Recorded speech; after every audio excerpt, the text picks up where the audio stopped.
Hi, John. Hi, Brandon. Hi, thank you so much for doing this. We were just talking a moment ago, and I named that you're kind of one of the first strangers that I've interviewed, someone I haven't met. But I also So, feel like I know you a bit through your book, so it's kind of mhm.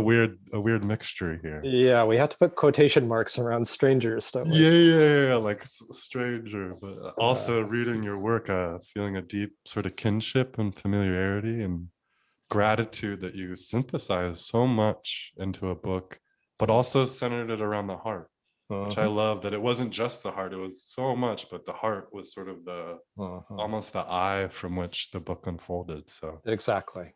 Yeah, yeah, yeah, beautiful. I'm glad it's resonant for you, and I'm happy to have this conversation. yeah. And like I mentioned, I usually just start with a moment of silence just for us to both attune and to give listeners a chance to kind of settle and be Mhm. together with us. So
thank you. That was a solid moment.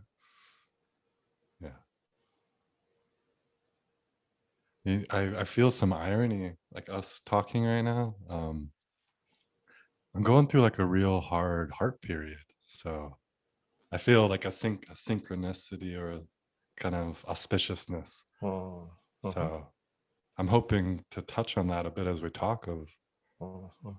how to hold these kind of more painful heart periods because it would be helpful for me and maybe for others too. Oh, Uh, yeah, we all go through them I all the time. know. Mhm, Yeah. This one kind of shook me a bit. It came unexpected. So mhm, yeah, your books help me to be like, stay with it and stay mhm, with it and trying to mhm, catch the reactivity and the mhm, impulse to all those impulses, protect, mhm. defend, attack. Protect, defend, attack. Yes, Yeah. exactly. Yeah. Mhm. I'm curious, could you speak to yourself just a bit about kind of what called you on the spiritual journey and maybe when the heart came alive for you in that Mhm, too, like as mhm, the two sort of lined up? mhm, mhm. Um, yeah, I could speak a little bit about um, the spiritual journey. I don't, and I will. I just don't want to spend a lot of time with it, Oh yeah, in yeah. And the then biography. So I'll just yeah. touch on a few Yeah, points. And yeah, and in that, I'm curious too, like when the but heart came the heart came alive. on. Yeah, Yeah, I'm focusing mainly on that. yeah. But first, as a boy, between ages 10 and 13, often at night when I would relax and start to fall asleep, I would feel the sense of infinite space opening. Hmm. And it would sometimes be infinitely large and surprisingly infinitely small. So it was infinite both ways, and I had no idea what it was, and this went on for several years until puberty came, and then forget about all of that. Then it was girls and cars and baseball games and, whatever, What was academic. Was baseball big for you growing up? I played baseball, Little League and Pony League. I wasn't very good at it, but I Oh enjoyed yeah. it. And I followed the local team, the San Francisco Giants. And so So you've been Bay Area most of your life then? I grew up in the Bay Area. Yeah, Yeah. South Bay Area. And now I Oh, live in cool. the North Bay. Yeah. So yeah, it's basically home. And then, I in my late teens started reading some of the Indian yogic literature and started Transcendental Meditation when I was 20 Mm. years old. And that really, I tapped into that same infinite space the first few Oh. times that I meditated. So I realized, I remember this, after 7 years of forgetting. So Yeah. I started a regular meditation practice, but all of this was more around tranquility and more a sense of openness and space. I wouldn't say that it involved the heart yet.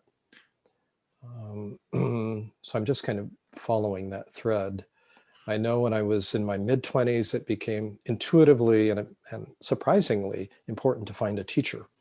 Yeah. And I realized that it wasn't Maharishi Mahesh Yogi and Who was the TM yeah, kind he's of the big yeah big head honcho at the he TM was the movement? honcho.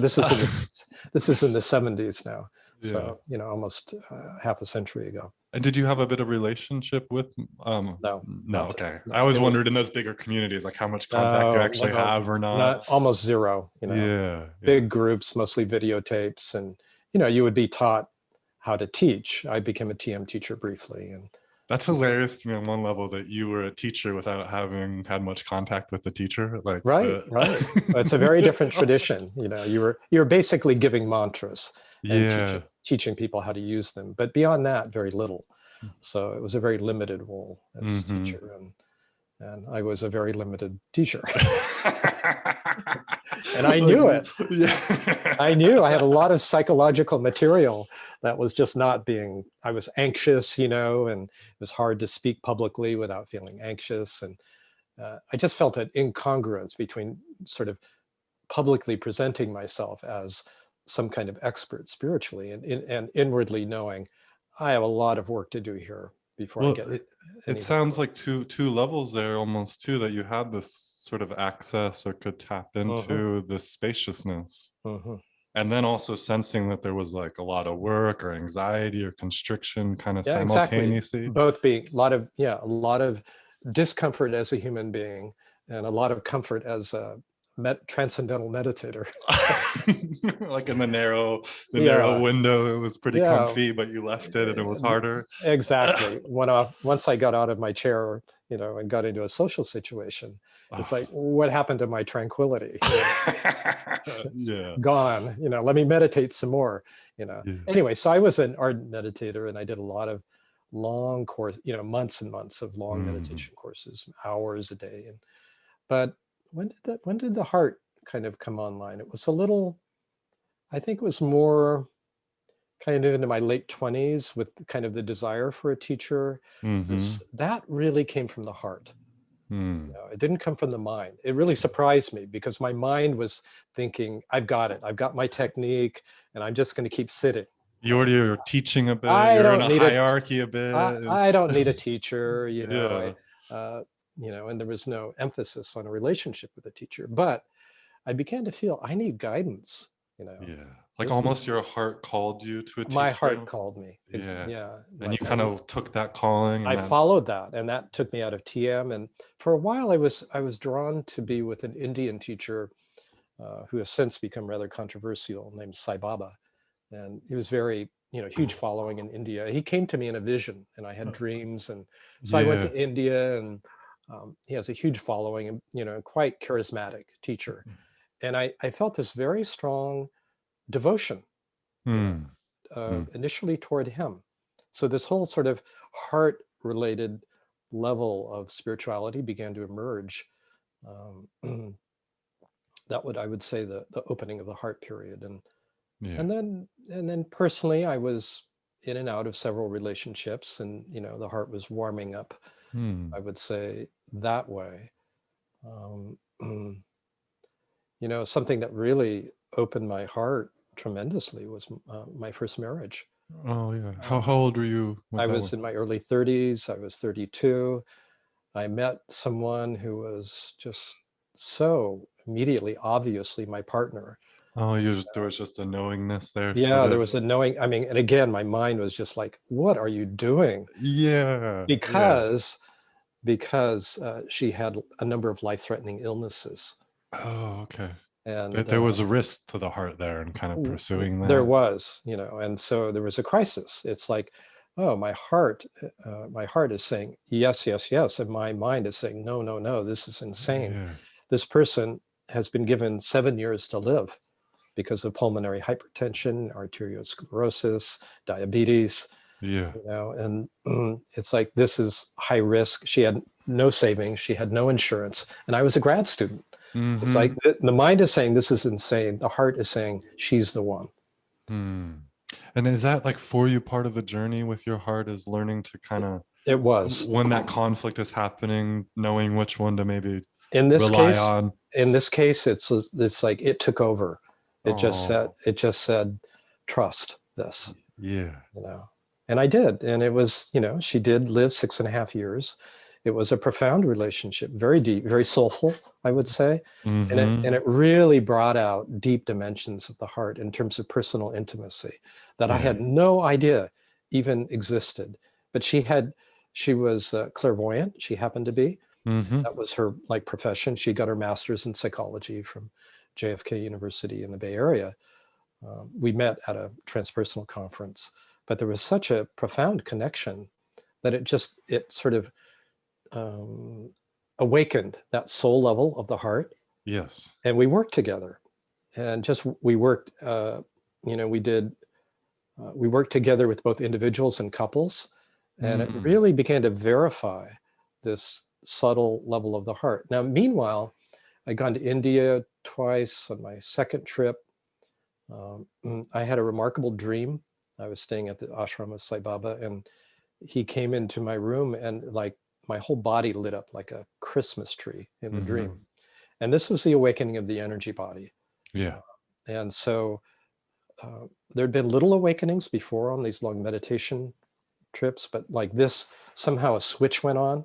Mm-hmm. And when I came back, this is 1980 now, so we're 40 years ago, I found sitting with clients, I could start to actually sense energetically what was opening, what was closing, and I could begin to feel their feelings. In other words, a whole level of emotional empathy opened. Yeah. And so the quality also, this is before I met my first wife, of being able to connect on a subtle energetic level. Yeah. Like you and your wife bringing together that sort Yeah. of clairvoyance kind of Yeah, there was that kind of feedback that she's getting, and then that's your right. Yeah. subtle Yeah, there body was this awareness. intuitive connection. Meanwhile, I'd entered when I was 28, I started training as a psychotherapist, took bioenergetics, Yeah. Yeah. worked with a Reichian therapist, Mm-hmm. very experiential somatic work.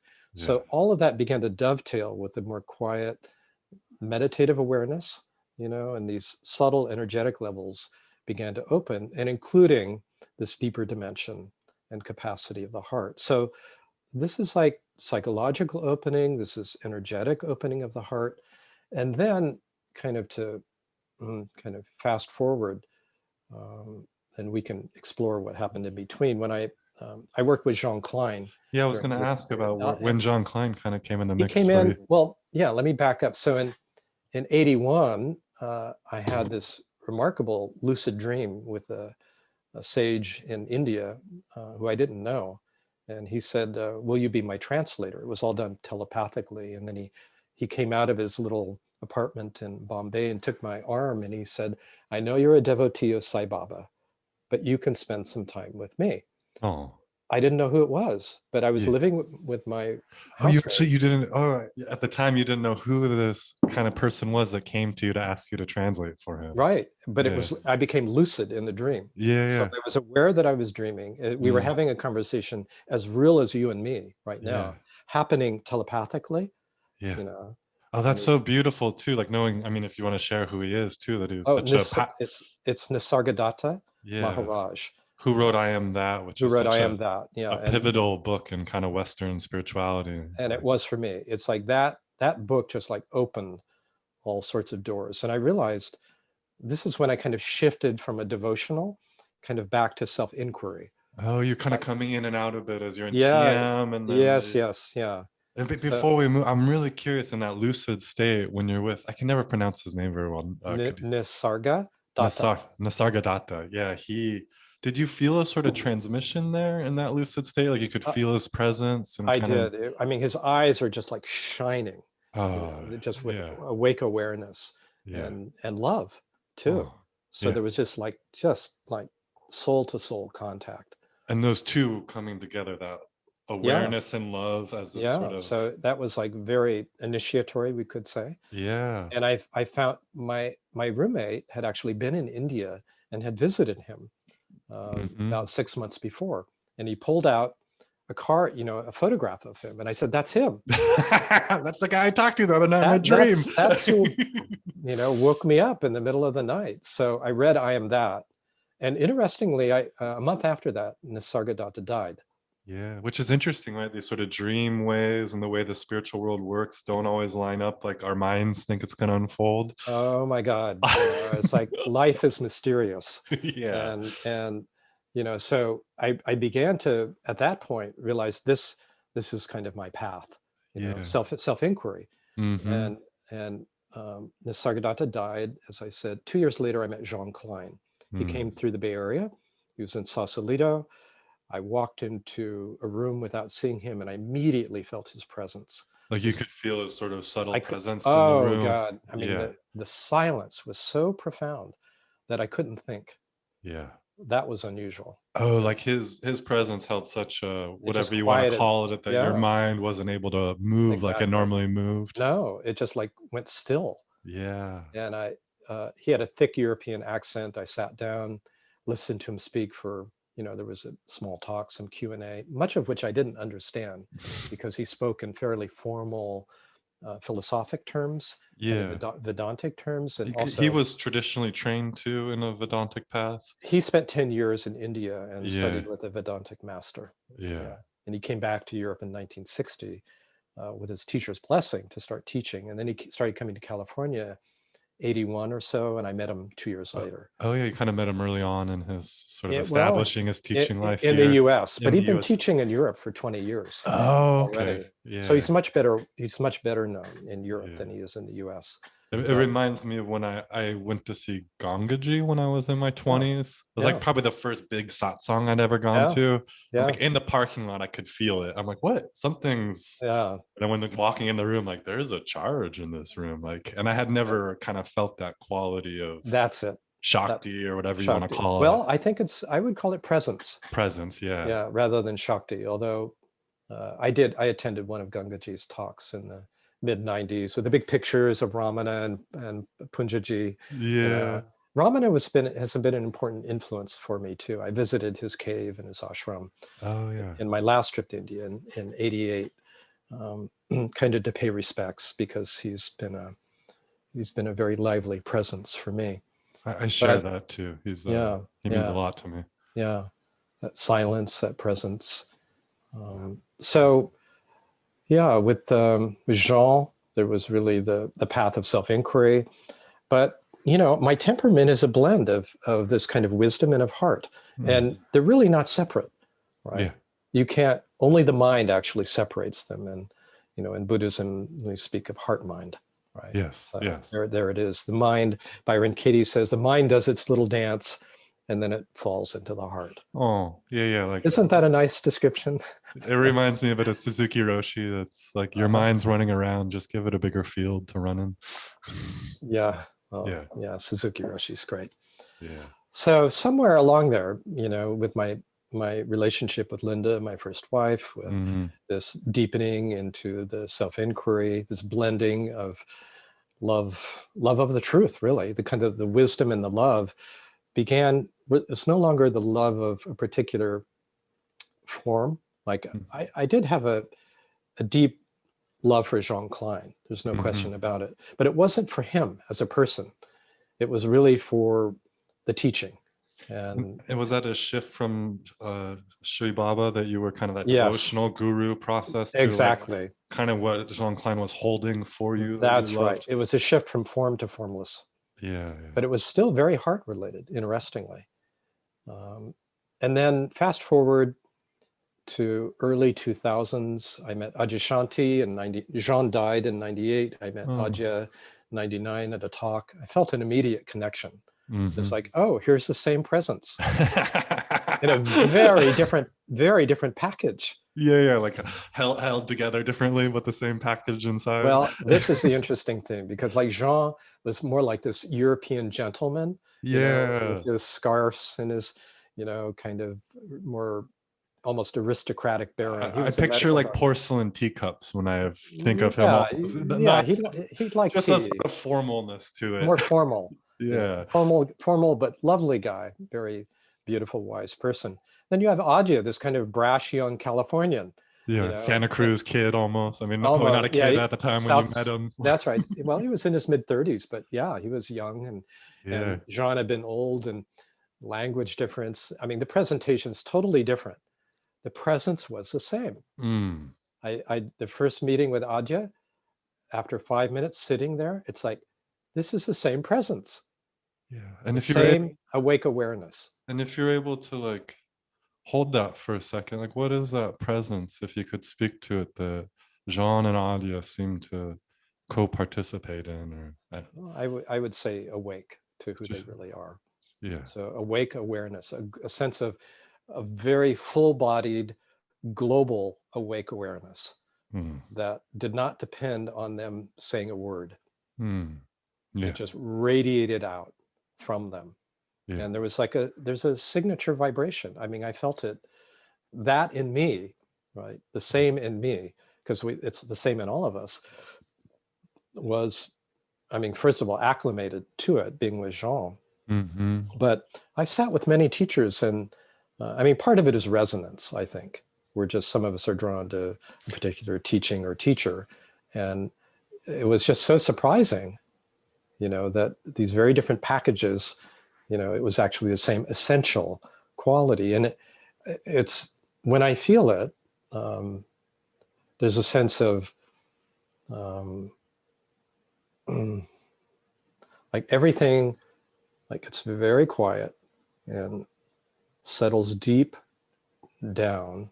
There's a sense of what I would call verticality, uprightness, a sense of openness, spaciousness, and a sense of intimacy, connectedness as well. So in a word, we could say loving, wakeful awareness. That's not one word, that's three words. And those three threads that not that they're separate, but that upright openness, but the horizontal sort of wideness. That's it. That's but intimacy with whatever comes up in that spaciousness. Availability, intimacy. Yeah. It's like something in me recognized it immediately. Yeah.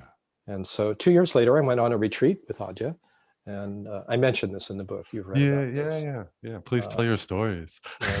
Well, I just went to the heart. I mean, there was an awakening of the mind. And then 2 years later, 2003, I would say, call it the awakening of the heart. When there was a knowing, to be precise here, there was a knowing of the inherent wholeness of myself. Like the mind, there was a sense of, when there was an awakening of the mind, there was definitely a sense of like not being bound by any story or any thought. So a sense of profound spaciousness and freedom.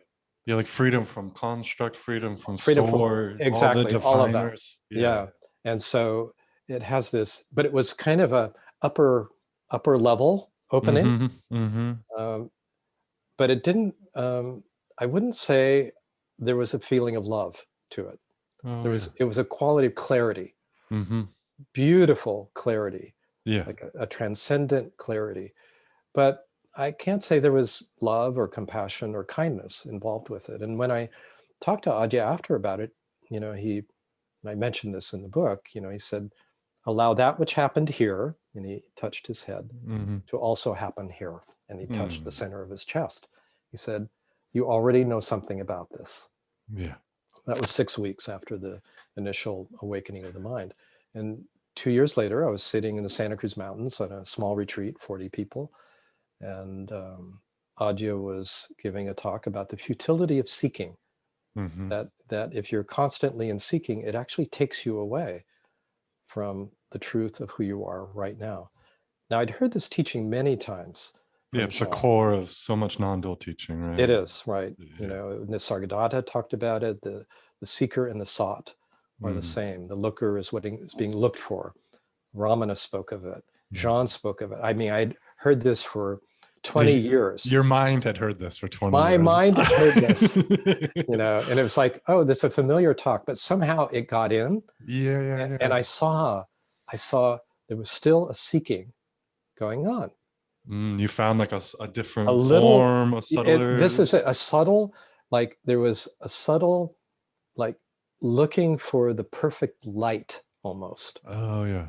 Like And, still trying to make the clarity or the yeah, spaciousness better further, or yeah, just yeah, yeah. right, like Yeah, that's a right. tinker almost. Tinkering with it, you Yeah. know.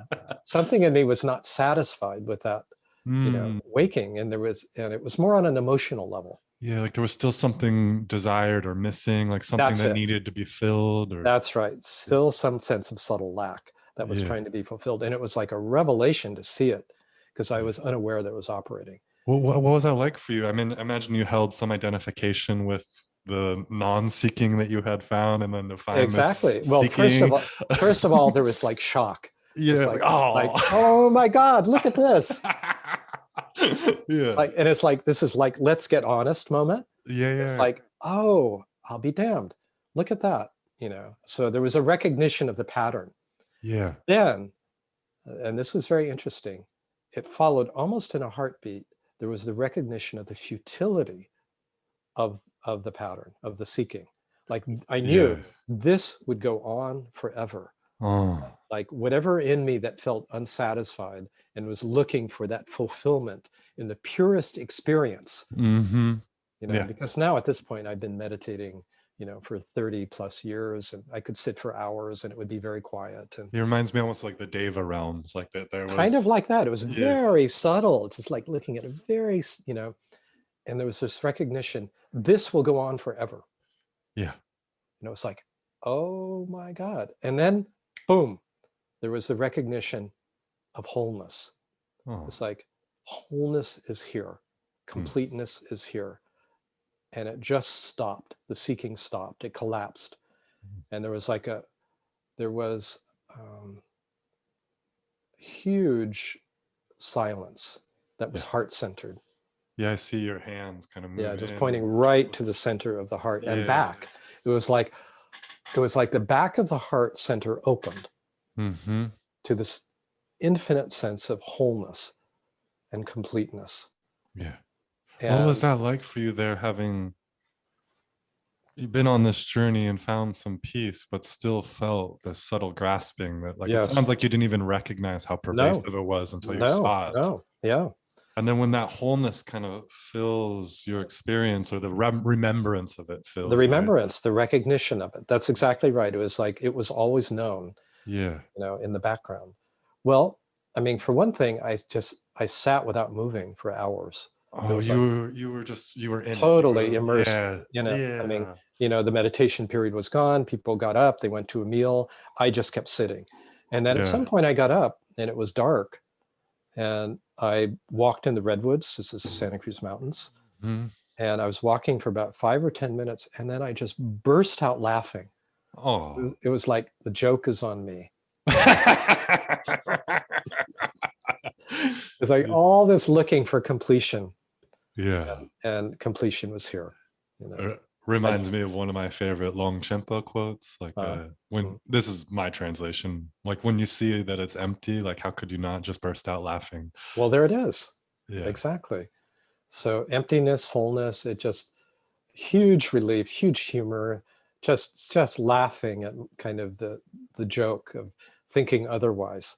Yeah, And like all the work and all the the work, all, practice and the efforting that you had exact. put in for 10, 15 years at this Yeah, yeah, point. yeah. At that point, 30 years, really. 30 years, yeah, yeah. And Yeah, then it just, what was just it like in that moment to see yeah, that sort just of utter freedom, utter relief, relief? Yeah. profound sense of coming home.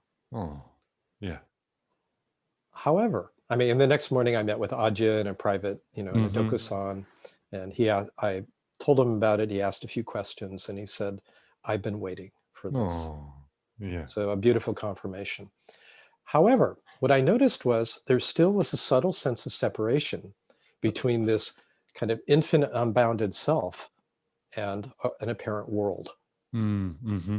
Like unbound observer, but still Observing this kind of finite or concrete world, finite or world, finite world, infinite observer, finite world. mm-hmm. And there was a subtle duality that remained. And so How I would realized, was that quick, or like was there a while of sort of resting kind of yeah, in there the was kind of a resting in the heart and the wholeness. And then I think after a few weeks, I began to realize, Oh, that's quick, a few weeks. I mean, some yeah, people hang out for years, right? right. They do, or they stop. Yeah. Yeah. Like, I'm Now good. that's an interesting point. It's like there was something in me that just loves the truth, I would say. And Yeah. it's not personal, I think it's in all of us. And it was just, there was a realization, because I was so immersed in the non-dual teachings, I could recognize the duality, Mm-hmm. of the infinite observer and the finite world, a finite observed. So that took 2 more years to crack open. Yeah. And Like it was, from that kind of 2 weeks in, that glimpse of yeah. the even subtler kind of Mm-hmm. duality that you were Mm-hmm. perceiving, and then Mm-hmm. whatever work you did to kind of let that kind Mm-hmm. of Mm-hmm. wash through you or wash out Mm-hmm. of you. Mm-hmm. Yeah. And then it was like, keep going, Yeah. Yeah. And so several, I go on retreats for twice a year, week-long retreats with Adya. In 2005, again, in a different retreat center in the Santa Cruz Mountains. Pretty much near the end of the retreat, I was sitting out on a bench in the garden at Mount Madonna, overlooking Monterey Bay and farmlands and forest and ocean. And I had an interesting experience. My head dissolved. Like there Mm. was just, it was like it just fell open. Yeah. And there was the experience very clearly of just being consciousness. Mm-hmm. And consciousness was looking out. And I mean, it was a very dramatic kind of experience of what had been known already, but just like super clear. And then the realization that that which was looking out was looking at itself, Mm-hmm. that everything is made up of this consciousness. Like Yeah. this is consciousness in form. Mm. Formless consciousness was looking at itself in form. Yeah. Nothing looked out and saw that it was everything. And it was quite literally jaw-dropping. I mean, just my jaw just like hung open. Like astounded almost. Astounded, absolutely in awe. It's like this amazing open secret revealed itself. Yeah. And I had the thought, how could this happen to me? Oh. Like this is what the sages, the great sages talk about, but like, that's not for me, It's such a playful twist on who am I, right? Exactly. You're like, who am I to experience this? Like right? the last who am I? I mean, exactly. The last who am I? So that there was that little kind of thing in the mind, and then that fell away. And it was just like consciousness seeing itself. And it was so clear, and it just vibrated through the whole body. And that division, that final division between observer and observed fell away.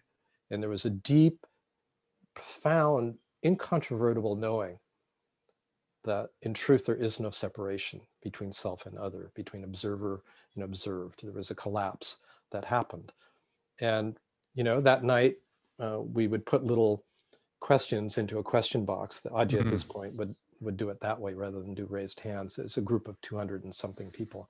Yes, as his kind of teaching life grew, the structure changed so a bit. he pulled out mine, the first one. Oh, that feels good, right? And, like that. and he read it. And then, out of whatever 250 people, he looked right at me. I was out kind of 2/3 of the way back, and just kind of nodded, just kind of said yes. Oh, again, like you had a very powerful one-on-one confirmation with him. But here's this sort of subtle group acknowledgement. Yeah. So that was it. I mean, he kind of acknowledged the reality of it. I knew the reality of it, and that pretty much ended my time with Ajahn, interestingly. You got what you were exactly. Yeah. Exactly. I went one more time the following year just to see if there was anything I was missing. And then there was no call to go back to any of his retreats, or I did go to a few occasional talks, and we've remained in touch as friends since then. Yeah. So Yeah. anyway, that's kind of the story of the heart. Well, it And sounds in a way the story of your journey too, kind of head, yeah, heart, and hara, well, or the head, hara, heart. see, this is the other piece, and that's been kind of deepening and less dramatically since then. Yeah. And so the heart, why the book? I just been, I wrote this earlier book, In Touch, and it's Mhm. really about the kind of subtle somatic experience of authenticity and opening. And I had a chapter on the heart, and um, Sounds True published it, and uh, Tammy Simon, who's the publisher, founder and publisher at Sounds True, had invited me to be part of a symposium on awakening and psychology. And before we came together for the interview, she said, and we'd have conversations in the past, and she said, John, I have the feeling you've got a couple of more books in you. And I said, I think you're right. And she said, well, send me a proposal. So Mm, the next day I wrote up a proposal for the Deep Heart. And I mean, the basic kind of idea of it. And she said, yeah. sounds great, write up a proposal. And Yeah. that's where the book came from. So interestingly, there's just all this kind of attunement and support, we could say, from the environment, Hmm. that, Kind of using dry, maybe Gestalt language, the uh-huh. environment. Yes, Yeah. that's right. The environment kind of Yeah. supporting this unfolding. And it's deeply intimate and yet not personal. Yeah. And that for you, like that seems such a part of the deep heart, that there Mhm, is this personal heart, right? Where mhm, our maybe our story, our woundings, whatever, our ambitions, even. I love in the mhm. Christian tradition that like the passions live in the heart too. Yeah, yeah. And then there's this deep heart that holds that sort of personal heart, and it seems everything else in it. It certainly feels that way. There's, it is a spectrum, I would Mm, say, and this is what's been interesting, because this energetics sensitivity has unfolded over the last 40 years, and my work as a therapist, transpersonal therapist, and and mentoring folks. mentoring, spiritual mentoring, and so on. The sensitivity has only deepened. Yeah. So it's interesting, it's not just in this body mind that this is unfolded, but I can track it very easily in others. So it's Mm. very interesting to feel these layers of conditioning in the heart and the psychological level. And this as a therapist, Brandon, As a human too, I know as this. a human being, yes, it goes very, very deep. In other Yes. words, this conditioning from early on, our relationship to primary caretakers and possible trauma, and we're shaped, and the heart is such a subtle area of sensitivity, Hmm. and of knowing, and of sensing, of feeling, and of knowing, that is so tender that when it feels unsafe, early on, when we're not met, when we're not seen, when we're not heard, and in fact, if we're neglected or even attacked or abandoned, it starts closing down, and we Yes. learn to protect ourselves. We freeze. Normally free, we do the fight and flight, but mainly we freeze. Mainly Mm. there's a shutting down, sometimes dramatically, when there's a really strong breach of trust, and often incrementally. Even an ordinary process of individuating and growing up, very often as we develop more cognitively, this very subtle dimension of the heart gets forgotten and Well, covered. it seems in our culture too, there's not a lot of sort of That's right. valuing of it, and there's valuing of these other modes, whether that's That's right. intellect or Very kind of much so. dominance or The different. that's it. The analytic mode, Yeah. and so this more intuitive, direct feeling mode, feeling knowing mode, is overlooked and devalued in any Hmm. case by our educational systems and by our culture. But with our particular conditioning, it can be really armored over. And Yeah. so, and then it becomes numb, or it can feel chaotic, and then it's too chaotic, and we basically shut it down. It becomes numb. Yeah, it And can be a so lot, right? To there's all sorts. open, there's a lot of sensitivity or even different sensory awareness in the heart that can take a That's right. while to kind of learn how to navigate with. I think I'm Yeah. still training wheels and doing that myself, but I've Well, been trying. most of us are, if we're honest, Yeah. because the depths of the heart are just extraordinary. just how deep it goes. So we have this egoic level, and egoic in the sense, not, judgmental egoic, but Mm. just like our personal sense of self, that our personal identity that starts forming very early on, Yeah.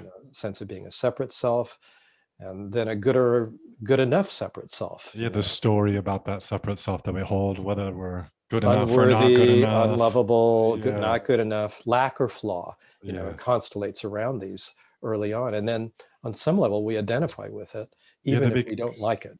yeah, and I always like one thing I think about a lot is how early those initial core beliefs are, that they're almost pre-verbal in a way. They are, And then and our whole personality becomes shaped around these sort of core wounds, and we build our life, our identity, our we organize around them, our work, yeah. our relationship, Mm-hmm. our way of being in the world. Yeah. And then we defend it, not only from others, but ourselves, right? Yeah. So in depth, really high quality personal psychotherapy will start the process of opening up and exploring Yeah. these deeper levels that include core beliefs and their attendant emotional reactions and somatic constrictions, because they're all interrelated, aren't they? It's all one thing. Yeah, there's the body that might hold it in a certain way, the mind, That's the right. psyche, if you want to go on sort of a dream archetypal level. That's And right. Yeah. yeah. Yeah. So it's a deep constellation Yeah. organization around these patterns that we then identify with and take to be ourself. So all of this often going on below the level of conscious awareness. And then Mm-hmm. as an adult, we try to be in an intimate relationship. Yes, please continue. Please continue. Not fully equipped, right? To do Yeah. so. Few of us, myself included.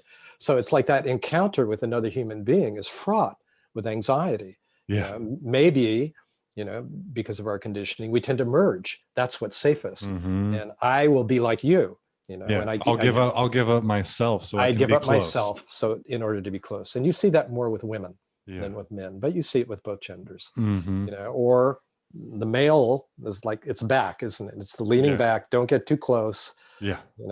or you'll swallow me. Right? Yeah. I want to keep myself. I don't want to lose myself I to don't want to this. lose myself. And this fear of losing oneself is really profound. The fear of annihilation, Yeah, of no, what we I of what we love how you take to be get in, ourself. how you get Yeah. into that in the book with a lot of the clients and mentees you work Mhm. with, that Yeah. when you touch their personal wounding, or let's say we touch our personal wounding, Yeah. that selflessness is also so close, like that recognition. Could you speak to sort of like this? It seems a very subtle process of moving towards, but with spaciousness, like That's allowing it. spaciousness in, Mhm. moving towards whether it's the somatic contraction or the story or the event. Mhm. Mhm. And then as you stay with it, maybe with support, it seems these deeper dimensions are available within the wounding. That's it. And available. It's like the wounds, so-called, are entry Mm-hmm. points or portals. Yeah. They show. So I'll address both points. One is the nature of the wounds, which are very often, these are areas that we've basically buried or covered up because it was too painful to stay open. Mm-hmm. So these essential qualities of being, and particularly of the heart, of love, of compassion, of tenderness, and of a direct knowing, get covered up. And because of the hurtfulness to those tender areas. Yeah, like the So unbearableness at a it's certain age, unbearable. maybe, It's or a just certain unbearable, time in one's life. overwhelming. Yeah. It's just too much to deal with. Yeah. So we shut it down in some way, or dissociate or compartmentalize. So um, the interesting thing is, we've been trying to avoid that pain. Yeah, yeah, like we do whatever we can, right, to kind of keep that pain at bay. Like That's right. We medicate, we distract, yeah. right? And often, again, unknowingly get involved in relationships that are not really appropriate for, Mm. a more long-term connected, heartfelt kind of partnership. And then we realize, okay, I've got some unfinished business here. I'm Mm. carrying some baggage.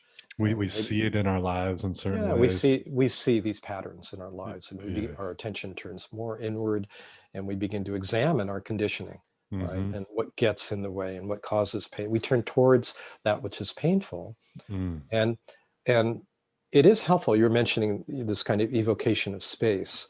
It's like, I find it, and I emphasize this in my books, it's very helpful if we resource ourselves in spacious awareness first, as Mm-hmm. much as possible, in presence, Yeah. in awake awareness, and then welcome whatever the so-called wounding, whatever the contractions, whatever the reactions are. Because in that openness now, we're not, it's actually more expansive than mindfulness. Mm-hmm. Like mindfulness is present-centered attention, presumably non-judgmental and focused, Yeah, right? presumably Right, non-judgmental. right. But there's always a little condition in there of, I'll be mindful if I can make this go away. Yeah, yeah. Well, like mindfulness looks a certain way, it sounds a certain way And we inside. train our minds to, and all of that's great. It's Yeah. actually quite helpful, but Mm-hmm. it is limited. And that's Yeah. the point I want to make. And there is an unlimited resource, which is actually this open, wakeful, spacious awareness that is inherent in all of us. And we can actually tap into that at any moment to varying degrees, right? Yeah, yeah. I mean, and for some folks, right, maybe a certain taste or access is That's it. helpful, That's right. whether that's through retreat or personal life experience, to kind of Exactly. know where the home of awareness. That is Yeah. exactly right. But we can also just notice in the moment, like, okay, I'm having thoughts, I'm having feelings, I'm having sensations. What's common to all of these Yeah. experiences? Oh, I Yeah, yeah. am common. Oh, yeah. This thing right here that is aware of all this Yeah, what is, seems to not go away. yeah, this is here regardless of, of what I'm aware of. Yeah. So attention turns towards this I am, or this openness of awareness. And just to rest back in that a little bit and breathe and relax and take a receptive position.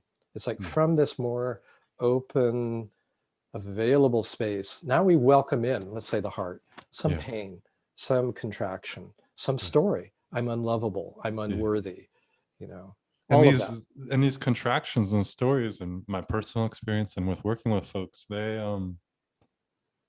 don't like to reveal themselves too quickly. Like No, they're sensitive to maybe our ways of manipulating or sort of exactly. wanting to change them, and they kind of know when we are more willing to actually just be with them and Beautiful receive point. them. Beautiful point. To be received just as they are. And that And sometimes takes time and it work does, to to. build trust in a way. Yeah, yeah. Part I of it, sometimes think of it as flirting too, like you're flirting a yeah. bit back and forth, like. Well, it's like, it's as if we're dealing with a small animal, Yes, or a yes. child, Mm-hmm. and they've learned not to trust, Yeah. right?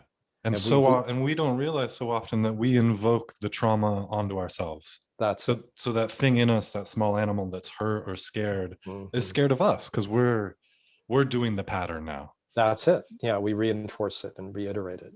Yeah. So there's an alienation between these very young parts in our adult self. And it Mm-hmm. takes time to actually, in the same way that a therapist develops, a bond of trust with the client.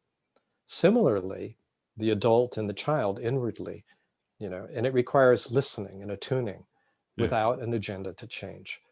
Oh, it's And so hard, that part though, that well, without an and agenda to change. it is. And that's why, for the mind, it's actually impossible, Yeah. for the conditioned mind. So it's like, give that up, right? Let go of that. It's like, is there something in me that's not a thing, right? Is there Mm, something here now, which is not a thing, that actually doesn't have an agenda to change? mm, That's a good kind of question to sit with. yeah. Like, even with your viewers and listeners right now, it's like, Yes. in this moment, is there something in me that accepts everything just as it is, including my inner experience? Yeah. Yeah. Yeah. So you just found it, didn't you? Yeah. Right? You Yeah. just Well, felt it. So yeah. it's interesting. I can feel when you touch it. Right? Mm-hmm. So in other words, it's a shared field. It's a shared experience. Yeah. And Yeah. having someone else there to help support and guide the process, can be really helpful, which is why Mm-hmm. there are such things as psychotherapists or body-oriented therapists, right? Yeah, it's hard to kind of direct it and receive it. I mean, you can learn it over time with practice, but it's so helpful if you can let go of the directing and allow yourself to just experience it. That's it, exactly. That's it, Yeah. exactly. So there are all these subtle aspects here. We're having a guide or having a therapist who's in touch with this, more or less, not perfectly. They can help us do the same, and we can feel it in them in terms of their unconditional openness, their loving awareness, their acceptance. So they're modeling that for Mm-hmm. us. And we attune with that also. Yeah. So there's that interpersonal dimension of sharing this openness, this loving awareness that's there.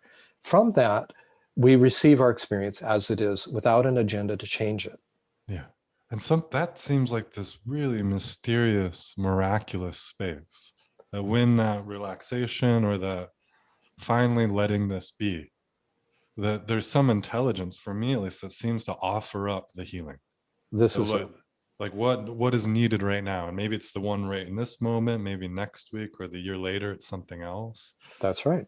But it seems so like that's where I find the most trust in life. This Is is it. yeah. Absolutely, Brandon. Because there's an intelligence here, a Yeah. natural intelligence of love that when we relax and open, actually begins to consciously move through our systems Mm-hmm. much more clearly. Yeah. So in a way, we're entering into a dialogue with heart wisdom. That is to Yeah. say, our loving awareness. And our more closed system is opening to this universal system Mm-hmm. of loving awareness. And this is where transformation happens. There's a natural unfolding. So this is sort of big picture. And on a kind of small picture, if I'm trying to change you, what are you going to do? No way, right? Here comes the coyote. You would play coyote. Or I'll try to comply, right? Right, exactly. You'll try to make me happy, and then I'll feel bad about myself for not doing it good enough. Right, right.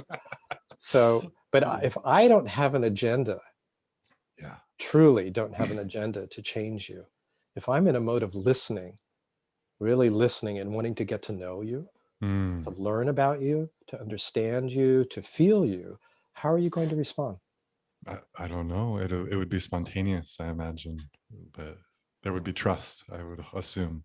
Yeah, trust, and then a beginning of, something beginning to emerge, Yeah, and something begin to open. yeah, when I'm in the space where I'm being held that way, whether that's with a therapist or a Yeah, teacher, yeah. I'm always surprised what bubbles up. This is it. It's spontaneous, isn't So it? like, oh, this is what wants to be addressed or talked about right now. Yeah, exactly. Yeah. That's exactly it. So that's what happens internally, whether we're with another person or we're in relationship to ourselves. There's a spontaneous, to use Jungian terms, alchemy that Mm-hmm. emerges, a spontaneous transformative process, transmutative process, Yes. where these elements that are closed, constricted, compartmentalized, frozen, very often people use the language of melting, warming and melting on their own. I don't suggest it. I'll say, what are you experiencing now? And they'll say, it feels like something's warming up. It feels like a softening, a melting. Yeah. There's a process of spontaneous release that happens in that field. So So just to finish the thought here. Please So finish, John. from this awareness, if we welcome, our conditioned heart, Mm-hmm.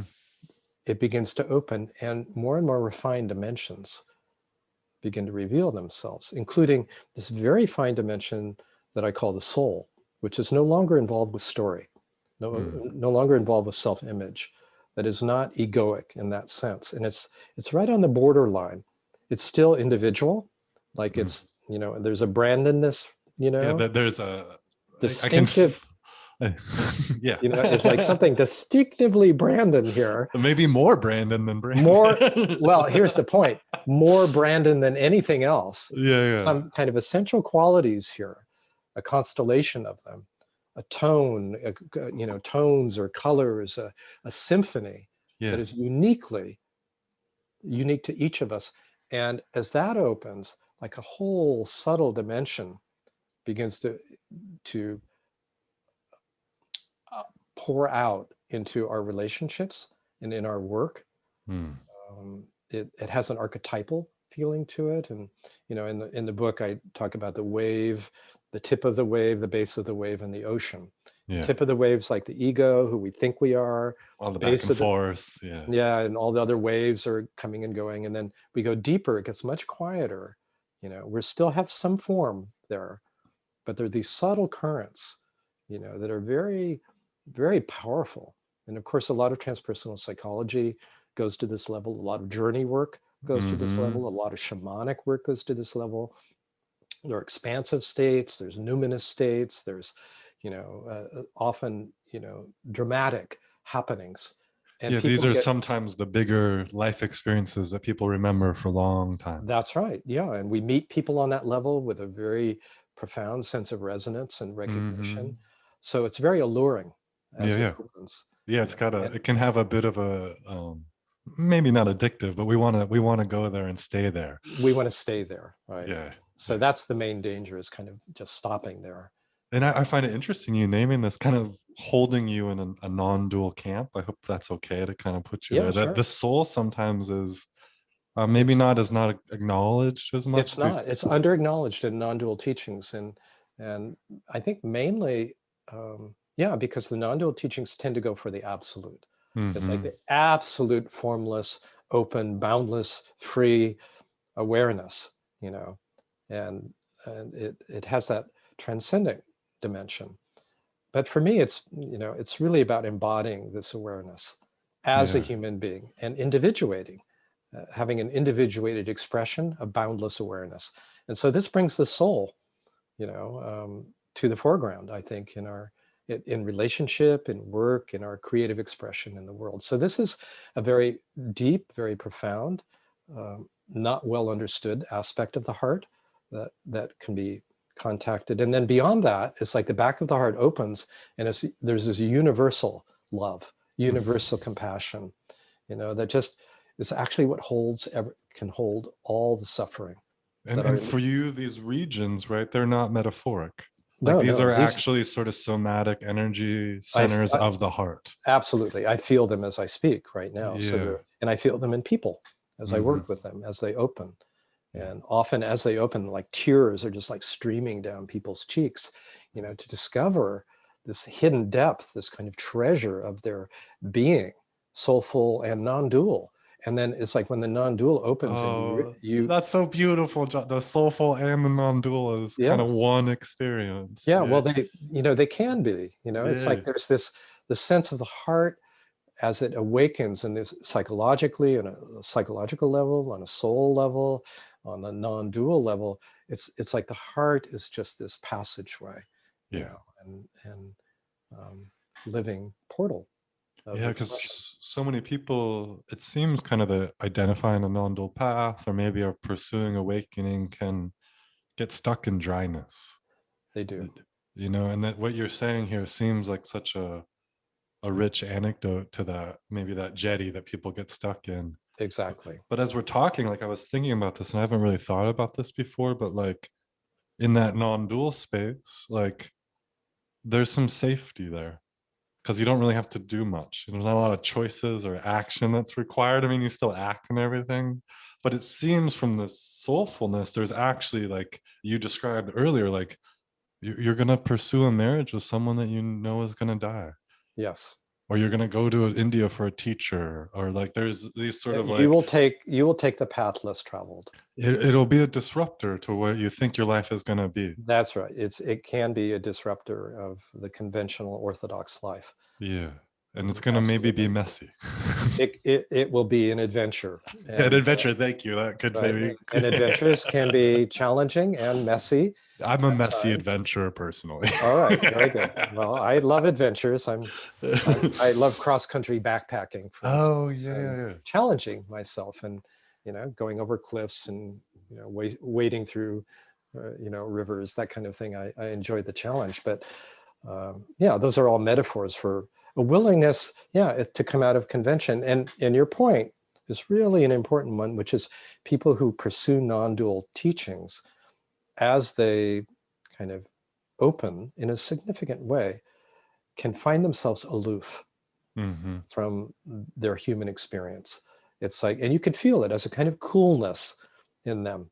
It's like there's Mm-hmm. something in them that's disengaged, Yeah. and there's a sense of peace, there's a sense of clarity, you Yeah, know, those bright eyes might be there. those bright eyes are there, but you will notice an absence of warmth, Mm. Yeah. and an absence of intimacy. So the intimacy aspect is very much related to the embodiment. of this understanding. And I think as Westerners, because these teachings, the non-dual teachings, by and large, come out of Eastern contemplative traditions, come out of Zen, kind of Dzogchen, Chan tradition, out of Advaita, and they're by and large monastic traditions, male monastic traditions. Yeah. So these are being transposed to the West, and we are, largely non-monastic, and we're not renunciate. And I love everything your head just said there as it tilted back and forth. We have a different set of circumstances. Yeah. And this teaching is as available to women as men, and empowering householders as monastics. Householders as those who are not.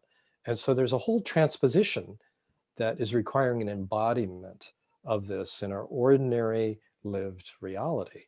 And so, yes, it's safer to hang out in a big space than to come down and in and engage. I mean, we're talking on this after Easter, and like Jesus died. That's right. Or was killed, however you want to frame it, right? Yeah. Like through embodiment. And yeah, like there's a threat to embodiment. It at least feels that way on some level. And you touched on this in your book a little bit. Well, this is it. There's, I mean, a lot of people, and the more I work with people who are spiritually oriented, the more I see that there is this desire for transcendence, to kind of get out of the mess, right? And I saw that in myself early on. I mean, I had mixed motives, but I could see a subtle part of me just wanted to be out of here, just wanted to be done with it, wanted a perfect peace, you know, and I let go of that after a while, but a lot of people haven't, and they do so to avoid, right? It makes me think of people in school that want to test out of the class because they're there you go. Like I can test out of this, right? Like what meditation do I do? So I just don't need to do this anymore. That's a good metaphor. I never thought about that. I mean, sometimes testing out's okay if it's boring and you want to get to the next thing, but it's somewhat similar, right? Because this is the curriculum, and there's often a subtle desire among those who are ardent spiritual practitioners to be done with this, right? To be done with, to extinguish.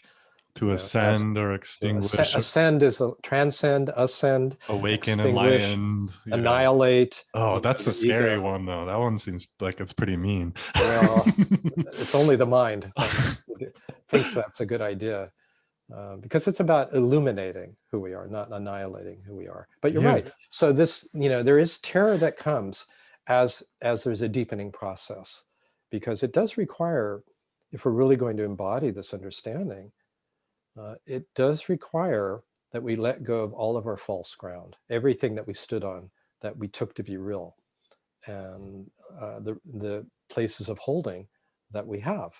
And so that's challenging. It takes a lot of courage, a lot of honesty, to really face these more instinctual levels of holding. And do you find for yourself through your journey, like even after that moment of kind of the separation falling away, that you're still finding these areas of false ground and conditioning and constriction? Absolutely. Yeah. Because this is like lower in the body. And this is I find the instinctual level of awakening, the waking down, the embodiment of this understanding. It's like we're getting into much denser areas of power dynamics, areas of sexuality, areas of survival, and when you turn on the TV, what are the dramas about? Who's having sex, who's getting killed, who's stealing money? There you go. That's what we love to watch, right? That's our entertainment, right? That's where a lot of our attention goes. So if our spiritual understanding is really not suffusing these areas, then it's not complete. So yes, in my case, there's been a very slow, I would say, deepening of this through the guts, the Vihara and below, a real descent of awareness into a profound underground spaciousness and darkness, and a flushing out of resistance in terms of being here fully. This subtle kind of all the subtle resistances that aren't even conscious, that have nothing to do with the heart or the mind, but really with the guts and and subtle identification with the body, like this, I am the doer and I'm just this body, and all these kind of very early developmental patterns that we inevitably have. Mm-hmm. So yeah, for me, it's like an ongoing process of deepening and refinement. And I think that's how it's true for everyone. You know, I think we can tap into this awareness, which is this spacious, open, loving awareness. That's one thing, and it's a great thing to recognize that. It's another for that to transpose to our conditioned body mind. And that seems to be an open-ended process of Yeah, like transposition. there might not be an end to it, I don't think so. at least in this inhabited body. I don't think so. I don't think No, there's an end in general, but maybe. no. I mean, if you think about conditioning, you Yeah. know, and its origins, we know it's not just this person, right? Mm-hmm. There's Whether it's so intergenerational or beyond that too. this is it. You know, there's so much that comes into a particular individual in the way of conditioning. Yeah. So many ancestors, so many generations, so much biology, so Mm-hmm. much, you know, culturally that gets transmitted, that it really is infinite. Also, conditioning is infinite. So this is a kind of interesting point, I think, which is we relax around the deconditioning process. Yeah, and for me, Yeah. that's one time, like when I think of awakening, I try to think about it less as I age. I used to try to think about it a lot when I was younger. But like that, oh, oh, maybe this doesn't end. Maybe this doesn't end. And that attachment to the, To an end. yeah, or All's right. getting it right or something that Well, will that's allow it it. to end. Like, what's the trick to get out of this? And it's like, oh shit. Like What we it's, do, we start relaxing around yeah, that. We yeah, realize that this is more grasping, yeah. right? And it's actually in the way of being intimate with our experience in the moment, Yeah. right? Yeah. Wanting this experience to be other than, or the right version of it, or however else it However we think manifests. it should be, right? Yeah. And of course, you know, we may have residues of conditioning that are uncomfortable. I mean, for many years, I had a really tight knot in the solar plexus.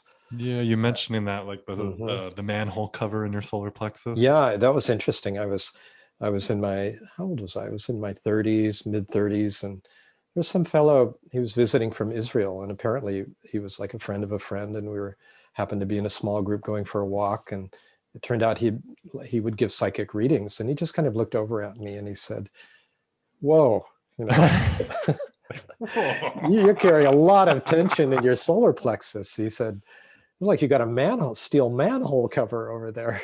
And I looked at him and I just like, I've been nailed, you know. He I saw you. this guy saw me. I said, "You're totally right." You know, Oh yeah, no defense there, even just like, no, yes. it's like you're right. But it was a good reflection. It's like, yeah, I carry a lot of tension there. And where did that come from? Oh, probably very early relationship with my mom and trying to be who she wanted me to be. And Oh yeah, the tightness or the yeah, you know, tightening the conforming. diaphragm and Yeah. holding my breath and trying to feel what was an acceptable feeling and not feel what was unacceptable. All of that pre-verbal, you know. Yeah. That subtle box that you kind of had to put That's yourself in. exactly.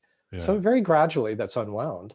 And Oh. I'm happy, you know, to not feel, You're right? I happy to think not it's, feel. yeah, I mean, I'm happy to have more space there, you know, Yeah, of not to feel that course. constriction. But there's also a willingness for whatever constriction is there to be there forever. That So seems like the one of the magic sort of places you can't manufacture. that's it. That when that arises, that willingness to Hmm. not need this to change, whatever if it's a That's it. constriction or something, that Hmm. Yeah, things to really start to open up there. that's it. You know, it's like, it's okay if this is here for the rest of my life. And but I do understand why people want to relieve these tense places. And so you know, how to approach that question, right? Yeah. Are we passive, you know, or are we, you know, actively digging and unearthing things? And Mm-hmm. you know, and people, I think, err in both directions. Some people are, you know, kind of disengaged from their experience, and so they don't actually meet it intimately. And others are so trying to become a better person Yeah. and improve themselves that they're just constantly, you know, working on themselves, right? Yeah. And it seems like somewhere in between, there's a kind of happy medium.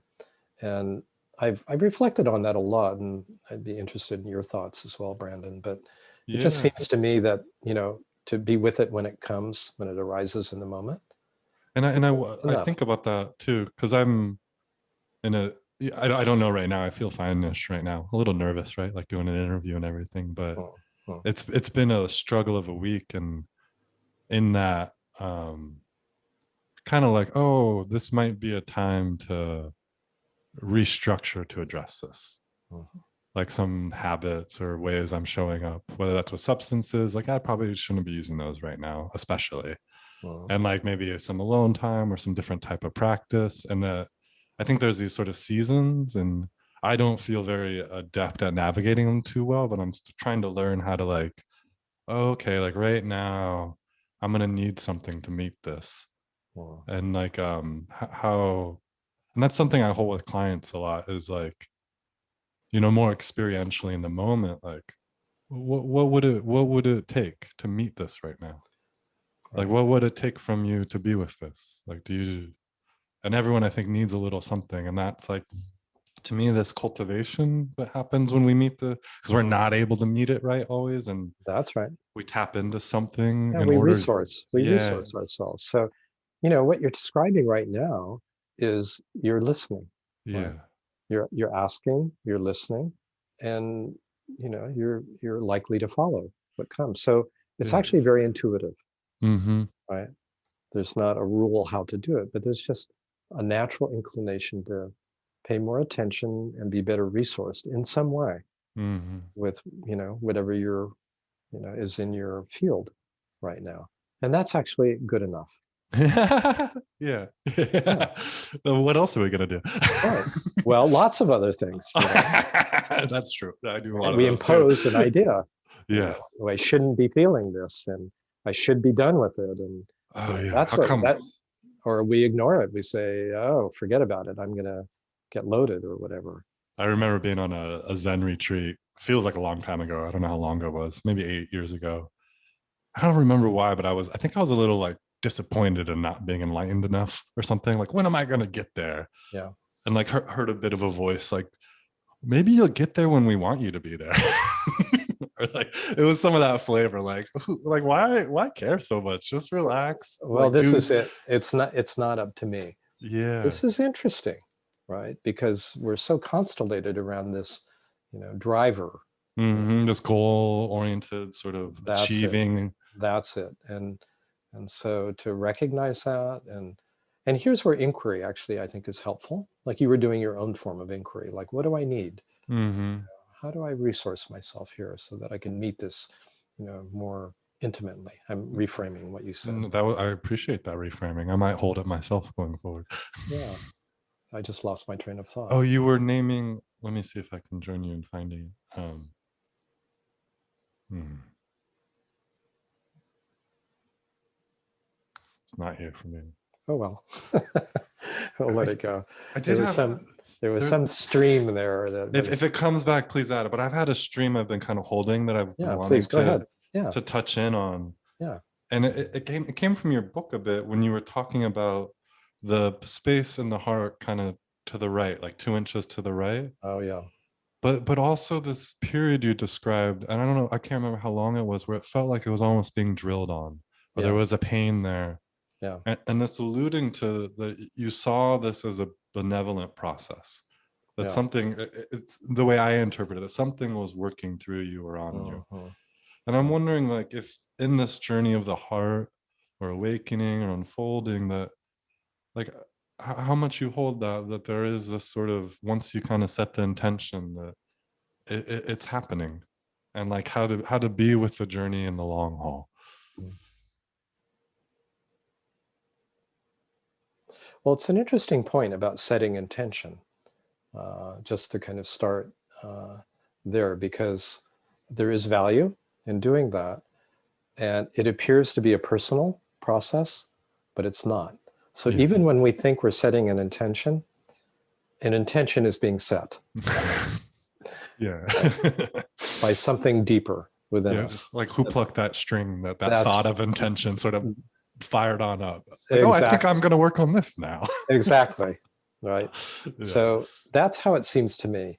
Like there is an intelligence working, behind the scenes, kind of orchestrating all of this. And the more we're in a listening mode, it's not so much about doing. It's much more about listening, being available, and then trusting and following that. And out of that may come a conscious desire to set an intention of some kind. So they're really not different. They're just kind of different levels of the same movement of orienting to our deepest nature. And this is available to all of us. Like this is our inherent calling,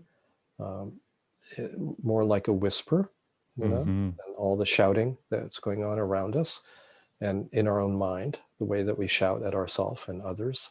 All the day long, right? Yeah. So, and we need to do that for a while and see how it works out. Right? How's it working for you? No need to shame that. No, it's actually a very necessary process. Yeah. It's like, just, how's it working for me? Right? Not very well. How's this working for me? Let's see, I'm suffering.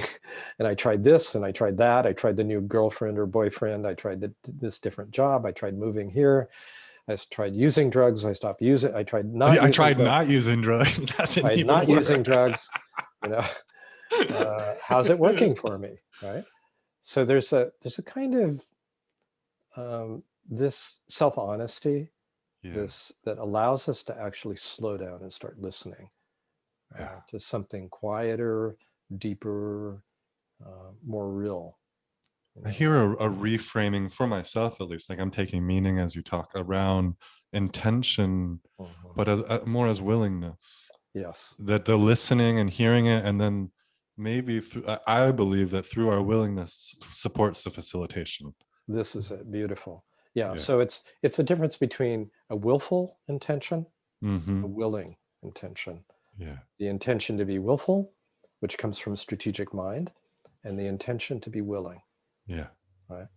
And that there's a dance there sometimes of hearing sort of the currents or the threads that are. There is, and learning to actually discern, what is a voice of real clarity and love, and what is a voice of conditioning and impulse as well. So hard. It's hard.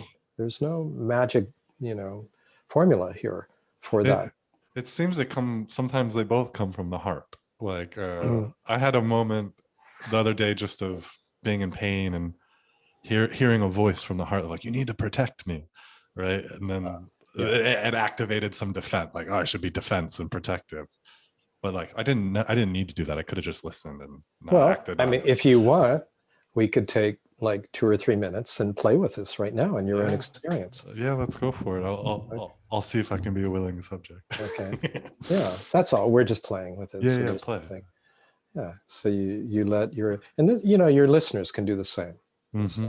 So maybe actually we begin by taking a few deep breaths. Feel your feet on the floor. And you let your attention drop down and in.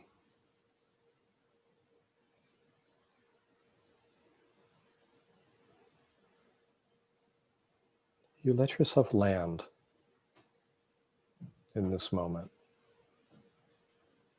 without a problem to solve. Just being here. Nowhere to go, nothing to get or change.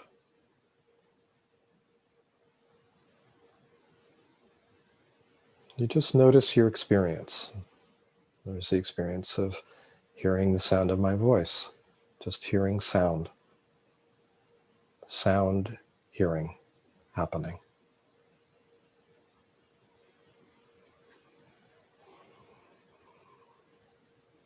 And feel the movement of your breath.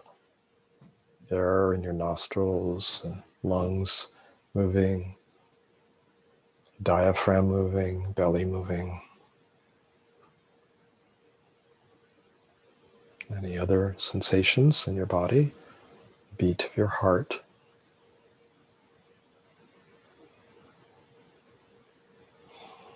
Notice any feelings that are here, any emotions.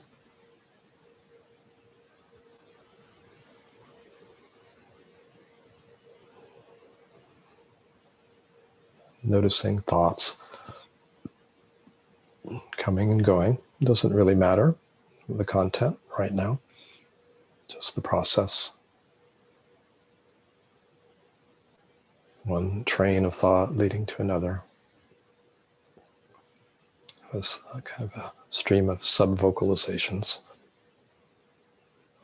self-talk, commentary, narration.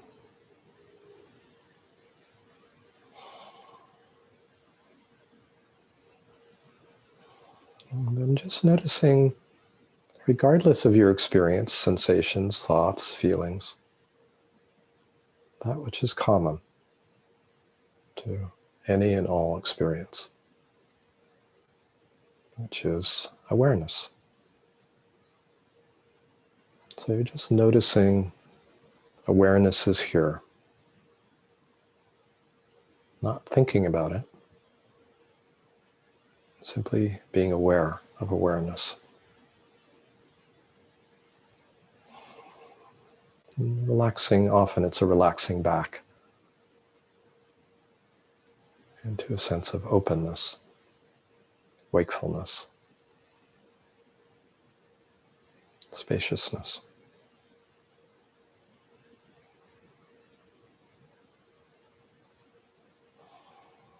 And just for a little while,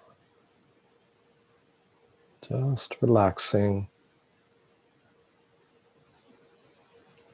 more deeply in this awareness, what we call awareness.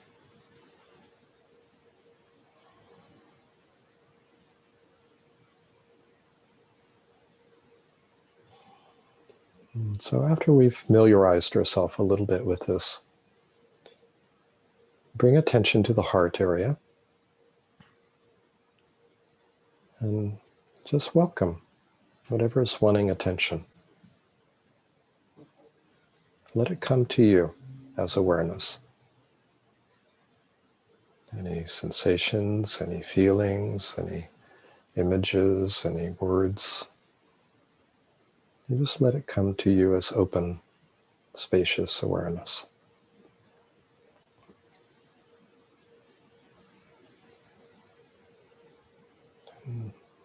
We're focusing on the heart, but other listeners may feel areas of tension elsewhere in the body. You just let those areas come to you.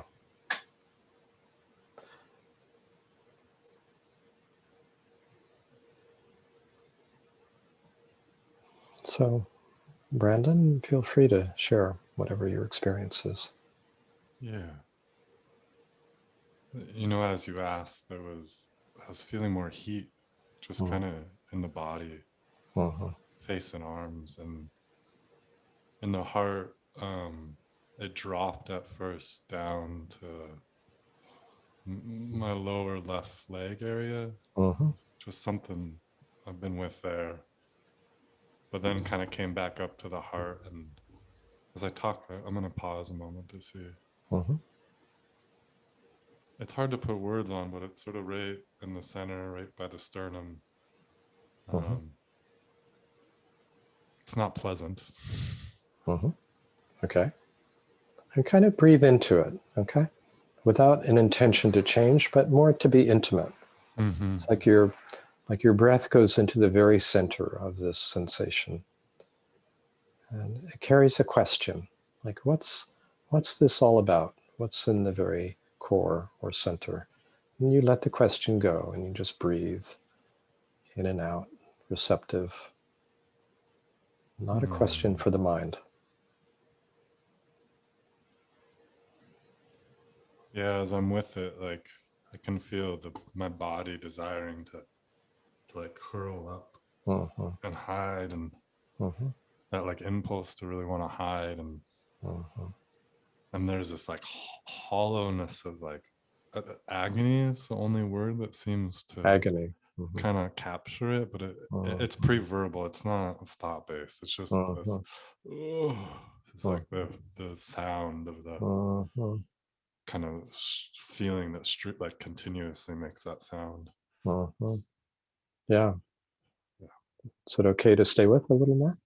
yeah. And talking always kind of I pop out of it a bit. So Okay. So yeah, stay quiet and breathe and feel and just receiving, just being intimate, curious.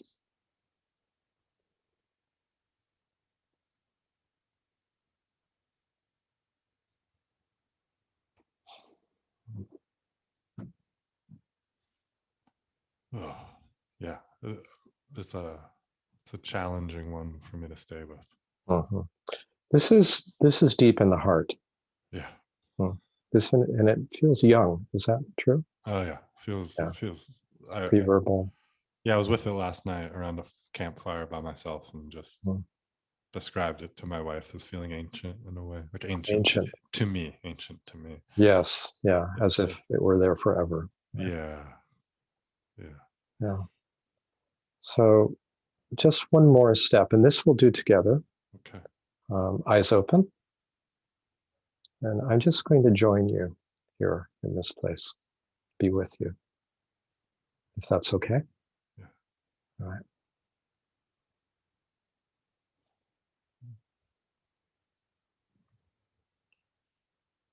Yeah, I want to pull away. I can feel that, to close Mhm. eyes. Yeah. So is it too much? Um, yeah. Okay. Not in that like overwhelming too much, but Uh-huh. there's that impulse is Yeah, there. to pull back. Okay. So I don't want to be invasive in any way. Okay. Yeah. Yeah. But you can probably feel kind of a contact there that Mm-hmm. felt there was a pulling back. Yeah, I think it's when the warmth and the receiving, and then that I could feel it, Yeah, exactly. the kind of Yeah, coming out of it, because like, oh wait, right. Yeah. can I And feel this with you? yeah, right. And for me, it's like I felt my heart opening to your pain. Yeah. I could, without taking it on, without losing myself, Mm-hmm. I could in some way share in this with you and Yeah. feel my heart touched Oh, also. yeah. I felt that as you said that. Thank you. Yeah. And Yeah. this is where, often this level of wound is relational in Mm-hmm. some way. And so the healing will also, be supported relationally. And Yeah. it's hard on one's own to work with this Yeah, and that's my material. impulse too, right? Like I feel this and like, oh, let me pull away and work on this on my own. Exactly. So this is a good point. And I appreciate your willingness to be so vulnerable and Oh, to thank you. share this as well. But it's touching, isn't it? I mean, it's real, Yeah. and many of us have these places, that we hold back, and pull away and feel like we have to do this all by ourselves, Mm-hmm. when in fact, um, we can find someone who's trustworthy and attuned, and this can repair, you know. Yeah. So Yeah. Thank you. Thank you, yeah, John. yeah, you're welcome. I would feel bad if I didn't ask you about this, like for myself. Sure, Not in this personal way, but for me, the root, which I call it, sorry, the hara, I call it the root myself. But that's fine. It's actually most of my work is with the root chakra. Yeah. yeah, I kind of lump it up together. It's just that pelvic region down there. So do I. It's kind of the whole lower belly, including the base Yeah. of the spine. Mhm. And for me, when I've been was called to work with it or felt compelled in that way was for a relationship to the earth. That Mm. to me, it seems that when that pelvic contraction relaxes a bit, that groundedness and earth can arrive in the body in a different way. Very And much so. I'm wondering if you could just speak to that, because in the Yeah. non-dual, there doesn't seem to hold much of this sort of earth energy, earth awareness. Well, it's true. And the subject of the ground is a profound one. I mean, Mm-hmm. profound means deep, so they fit together. But the ground, like the heart, is multidimensional. So there's egoic levels to it. That is to say, we use our self-image as a kind of ground that keeps, that we try to stabilize and Oh yeah, rely on, I feel and that as the pulling up and tightening, that's right. Exactly. So, and when that feels threatened, that's what happens, right? Attention pulls up, goes up, up and out into the eyes, hypervigilance, all that good Reichian stuff, right? Yeah, the fun stuff. Bioenergetic, Reichian stuff. And, a bow to those teachers. Yeah, they offered a lot to the They sort of did. There's a lot working of, through this. Yeah. exactly. There's a lot of insight and a lot of valuable tools, in those traditions. Alexander Lowenz and Wilhelm Reich. But the ground, then there's an archetypal ground, and this is, well, there's a physical groundedness, and you're alluding to this like connection with the earthiness, the earth body and the physical earth, and definitely the more in touch with our body we are, the more in touch with the earth we are as well. And there's an underground dimension to the earth, not just surface earth, and now we're getting into the archetypes. Now we're getting into the underground journeys, right? The hole in the tree where the shamans, go underground. Wherever your hole is. Right. Yeah, that's right. Yeah, and this one, but this is, a particularly underground journey that are often described by shamans. And, Joseph Campbell, talking about the hero's or heroine's journey, very often begins on the surface and then a descent underground, and, various obstacles overcome and allies discovered and gifts brought back to the surface. Right. So this is a very cross-cultural human dimension. It shows up in dreams and visions and all these motifs. And so that's the archetypal ground. What's interesting is the ground keeps opening. Yeah. Right? And the ground stops being physical ground, and the ground stops being subtle ground. Even the subtle archetypal. Archetypal ground. It's like we keep going. And now we get into groundless ground, like ground. And, this is referred to in some of the Buddhist traditions using that language, groundless ground. And it's spacious, yet solid. It's dark and luminous. Kind of an inherent luminosity to it. It is silent and vibrant. Like these are different pointers, apparently paradoxical. Yeah. Right. To this portal of sensing down. And my hands are like dropping. And this is where my attention went for years after these like awakening of mind and heart. It was just like all descent, all down, without any intention. I would just sit in meditation. It would be down. Like almost your meditation was pulling you down. Always. Yeah. The meditations were, I as attention was just being pulled down deep into the ground and all the different dimensions of the ground until the groundless ground revealed itself, reveals itself as this dark, vibrant stillness that has this stability to it. In the Zen tradition, there's the Iron Mountain, I guess that's right, referred to, this kind of solidity that's unshakable. And it's very interesting. It's for real. Like when this really opens, it's like, it almost doesn't matter what happens in terms of a sense of inner stability. I think this is something that's really hard for folks maybe too, that don't taste or haven't tasted these, is some people maybe like, oh, that's just your opinion, John, right? Like or like your subjective experience. But then there seems to be, for folks that taste these experiences, this sort of real sense of the realness, not in the everyday language, but like a different type of realness. This is it. It's actually the sense, and this was an important kind of insight that came to me, that reality is grounding on whatever level we're speaking. Like if you and I can agree that I'm holding a cup, right? We're both holding cups here to you. Right? Our cups of tea. We're relatively grounded. We're in a consensual reality about that. If you and I agree that you just went through an experience of touching something painful in the depths of your heart, we both felt it. Okay. Yeah. So now we're emotionally grounded. Yeah, we both grounded together in that. We grounded together in different ways. That's right. Yeah. So we can intellectually ground, we can emotionally ground, we can physically ground, and so we're entering into these levels of reality.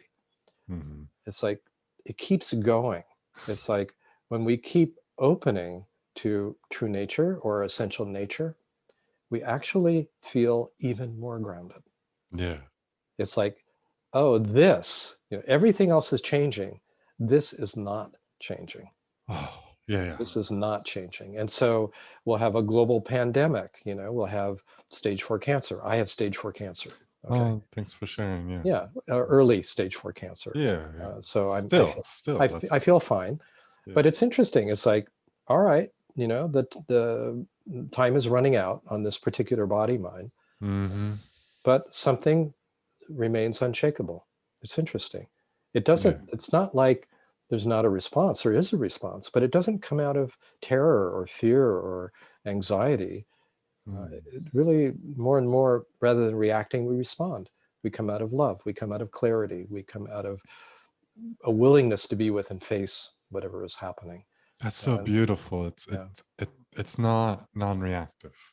There is a responsivity. It's just it's heightened responsivity. Yeah. Heightened adaptivity. Yeah. As well, because we're not lost in our conditioning, not lost in our instinctual fears. We're actually available to be here. So is it my opinion? Yeah, it's my opinion. Is it my subjective experience? Yeah, it's my subjective experience. Does it appear to be shared by many people? Yes, it does. It does seem to be shared by many people. Yeah. So I think it's an existential condition, certainly experienced differently. Like each body mind that maybe touches into these. Yeah, exactly. And some will be more sensate, some will, where our senses, some will be more visual, some more auditory, some it may be just a direct knowing without any of these kind of, sensory aspects to it. Like so, our temperament or our temperament, exactly, will shape how we experience and relate this to others. And our beliefs too. And this is very interesting. Our stories about it. Our stories and our cultural stories too. Yeah. I mean, for instance, in Sebastopol, not far from. Yeah, which I spent time living there when I was younger, so I know it a little bit. Yeah. So not long ago, there was an art installation on the outskirts of town, on the west side of town, heading out on, was it Bodega, Bohemian Highway, whatever it is, that heading out to the coast. There was an installation. It looked like cellar doors. Oh, sorry, I touched my camera. That's all right. Let's see what happened there. Okay, I'll wait for you to reappear. I have reappeared. There you are. Yeah. Thank you. Out of nowhere. Ooh, just. There you go. Well, that's good for our subject. Disappearing into the darkness and reappearing. Yeah, it's effortless. It's effortless. You just touch a button and we come and go. Anyway, so there was this art installation that had like doors opening to the ground. Oh yeah. And the title was something like Gates to Hell, or I don't know. But it was, it was intentionally provocative. Yeah, I got provoked there. I was like, whoa. Yeah. But so we have a story about the ground, right? Like if we're a fundamentalist Christian, underground means hell. Yeah, that's the bad place. That's the bad place. If we're into shamanic journeying, like underground is like, that's the entry point. Yeah, that's where wisdom is, or healing our ancestors. Exactly.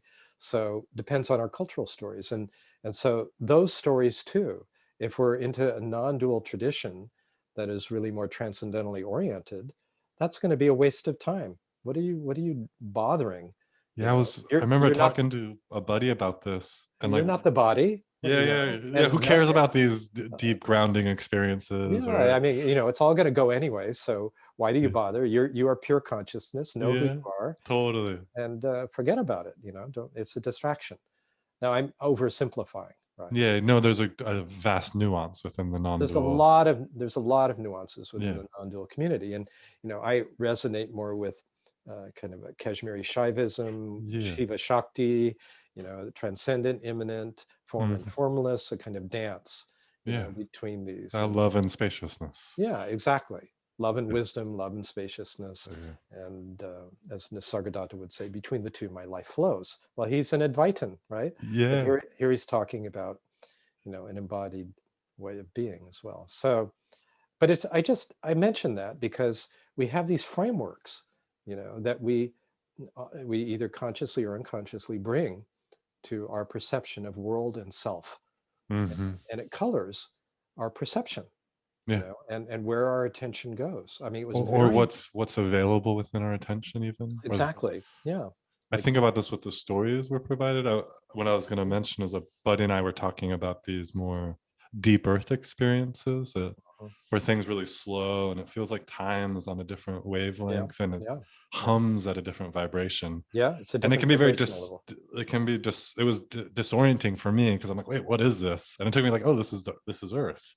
Yeah, This is like a frequency of Earth I don't attune to very often. exactly. And I didn't have that story, but if like I had that story, I might say like, oh, Pachamama, or like, oh, Mother Earth. Like I might have a heartwarming feeling. That's right. How much our stories about these experiences lend our ability to kind of be with them and appreciate them. And Exactly. yeah. Exactly. So the more open-minded we are, we hold our stories lightly. We're never free of them. Mm-hmm. The story of ourself, the story of the world, the story of what's happening, of what this is, who I am. The more lightly we hold them, the more open we are to actually discovering what is here and what Yeah. is true, and never having to come to a conclusion. Yeah. Like if you're gonna have a story, it might as well be helpful. If you're going to have a story, have a helpful one, Yeah. right? That's reframing. That's psychology, right? Let's change your story so it's kinder and more accurate. That's important work. And Yeah. then there's like another step, we instead of beyond reframing to deframing. Mm-hmm. Right? It's like, what's it like to simply abide in not knowing? Yeah. Yeah. Don't consolidate and have Right. the story right now. Can you That's right. just Yeah. Can we just like, what's it like to be without a story? And that can be ungrounding yeah. initially, right? Yeah, I It's like, remember it being very oh, scary at times. Like, wait, is this okay to be here? that's right.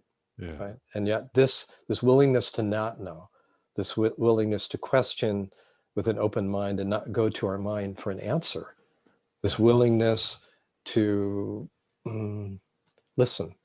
Mm-hmm. These are all this willingness, this love for the truth is what I think of it. This just wanting to know what's true, Yeah. and staying with that. These are, I find, important elements in the revelation of a deeper knowing and a deeper reality that's also more grounding too. Yeah. Well, I so appreciate you sharing that and everything you shared, especially after you naming stage 4 cancer. Not that is a guarantee of death, but that you're willing to Mhm, share and offer kind of, mhm, even as you feel your body mind kind of changing. mhm, mhm. So It's fairly stable right now, but I'm actually in temporary remission for the moment, oh, okay. That's, so I feel fine, and yeah. but it won't always be the case, and that's true for all of us, isn't it? Our we all Yeah. have The we all truth have is just closer to you right now. That's it. The window is likely to be smaller than I had originally thought it would be, and that Yeah. brings it just brings gratitude, actually, and even more strongly a Yeah. sense of gratitude and the preciousness of life, and Yeah. not I taking. feel that in your hands so much, that the um, tangibility of life and appreciating it. that's it. It's so precious, so beautiful. Yeah. This beauty. I mean, yes, great suffering too, no doubt, and Hmm. so important that we turn toward and embrace that as well, Yeah. but also open to the beauty, the extraordinary beauty of this human existence, Yeah. this precious life. Yeah. Well, thank you for sharing, John. I so appreciate it. Hmm. Uh, Any last words or thoughts as we're here that you might want to share? Even plugs if you have anything you want to plug. Hmm. No, I mean, it's just kind of reflecting on our conversation. It feels like it went like that. Oh yeah, it's a So couple hours are yeah, like 2 hours passed and it feels like 15 minutes, and so yeah, I really I appreciate your listening, yeah. Brandon. I mean, Thank you. you're a fine listener. You're very attuned. And it felt like a very lively conversation and exchange. I felt so it was very pleasurable, Yeah, actually, to engage and wide ranging too. So we could cover different levels and domains, and I think that will be of interest, and hopefully of value yeah. uh, Hopefully, the to hope your is of benefit to whoever listens. listeners. Yeah, exactly. I mean, this is, for me, this is why I do the work, and I think you do as well. I mean, certainly we learn and grow as we do it. Yeah, there's benefit for myself. There is, I mean, this is edgy for you doing these podcasts, and Yeah, yeah. and and and interviewing a complete stranger like me. Yeah, yeah. Who know who Hopefully this, like, always, like, hope it works out. who knows what's going to happen.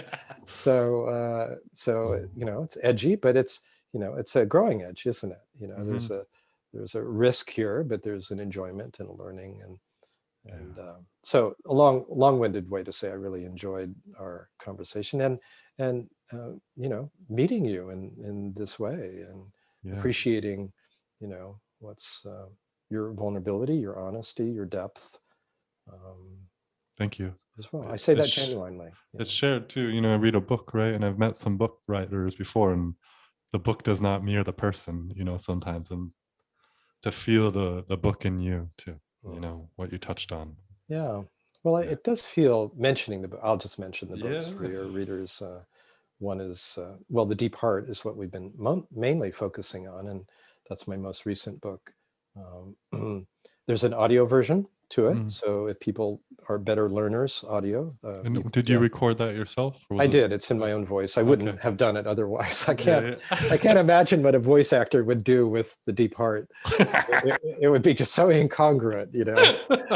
I, that was a condition, Yeah. I Thank had, you and for putting that condition in. there's no way I would, trust that to someone else. Well, So maybe it they was would get transmitted through the process then. maybe, but it didn't happen. So I'm actually grateful for that. Yeah. So there's audio versions as well, and the prior book, In Touch, is about the body's sensitivity to authenticity, to the truth, and our Mhm. sense of inner knowing. And I think for people who are trying to get more in touch with their bodies and trying to get in touch with their inner knowing, it's also a good resource. Yeah. Um, And do you Other than that, still do one-on-one work, or very little. very I'm little? I'm Okay, I'm that's not a actually doorway for people anymore. I'm afraid not. Yeah, Yeah, yeah. I'm doing groups and larger groups, it seems. Oh, that's great that it's So expanding for you. online retreats and offerings. So people can go to my website, Yeah, I'll uh, plug li- that in the show yeah, notes for folks. listeningfromsilence.com, and sign up for a quarterly newsletter if they want to. Yeah, I was actually going to go to one of your retreats at Brighton Bush in August of Oh, last year. I yes, don't remember last in year. time. That's I right. was like, oh, I heard you on another podcast. I read some of your book, and Oh I'm like, yeah, oh my god, he said Brighton Bush. That's great. That's right next I door. yeah, I And then the know. And then world. yeah. Then Brighton Bush burned part of it, the Yeah, cabins.